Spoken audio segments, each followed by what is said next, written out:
Hi friends, எல்லாருக்கும் வணக்கம். எல்லாரும் எப்படி இருக்கீங்க? நல்லா இருக்கீங்களா? ஃப்ரெண்ட்ஸ், இன்னைக்கு பார்த்தீங்கன்னா வீட்டிலேருந்து அப்பா பலாப்பழம் கொண்டு வந்திருந்தாங்க. பலாப்பழத்தை பூரிட்டு வந்து சாப்பிட்டேன். ரொம்ப ரொம்ப சூப்பராக இருந்துச்சு. பலாப்பழம் வந்து எனக்கு ரொம்ப பிடிக்கும். உங்க யாருக்கெல்லாம் பலாப்பழம் பிடிக்கும்னு சொல்லிட்டு மறக்காம கமெண்ட் பண்ணுங்க. அப்புறம் அதோட கொட்டையெல்லாம் பார்த்தீங்கன்னா எப்போதுமே வந்து குழம்புல சாம்பார் அந்த மாதிரி போட்டு சாப்பிடுவோம். இன்னைக்கு பார்த்தீங்கன்னா எனக்கு வந்து சின்ன வயசுல அம்மா அம்மாச்சி எல்லாம் இந்த மாதிரி சுட்டு கொடுப்பாங்க. அந்த ஞாபகம் வந்துருச்சு. ரொம்ப ரொம்ப சூப்பரா இருக்கும் இந்த மாதிரி சுட்டு சாப்பிடுறது.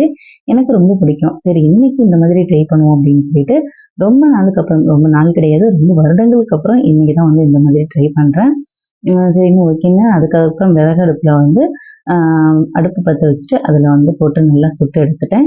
இப்போ வந்து எல்லாம் ஓரளவுக்கு வெந்துருச்சு. அதுக்கப்புறம் வந்து எல்லாத்தையும் வெளியில வந்து எடுத்துக்கலாம். வெளியே எடுத்துட்டு இப்போ வந்து இதோட தோலை வந்து எடுத்துடணும். தோலை வந்து எடுத்துட்டு அதுக்கப்புறம் சாப்பிட்டீங்கன்னா ரொம்ப ரொம்ப சூப்பரா இருக்கும். ரொம்ப சூப்பரா இருக்கும். சில பேருக்கு இந்த புதுசா சாப்பிட்றவங்களுக்கு இந்த டேஸ்ட் பிடிக்குதான்னு தெரியல. ஆல்ரெடி சாப்பிட்டு பழகுனவங்களுக்கு இது ரொம்ப பிடிக்கும். அதுக்கப்புறம் பார்த்தீங்கன்னா, தெருவுல வந்து குதிரை எடுத்துட்டு போவாங்க.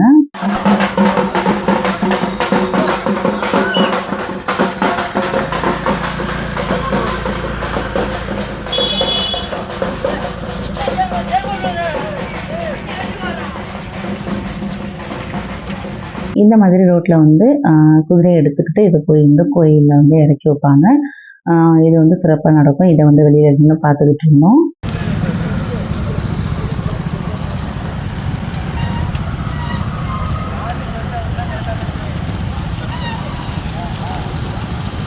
குதிரையெல்லாம் எடுத்து கோயிலுக்கு போனதுக்கப்புறம் வீட்ல வந்து பால் கொழுக்கட்டை, அதுக்கப்புறம் வெண்பொங்கல் அதெல்லாம் வச்சு சாமி கும்பிடணும்.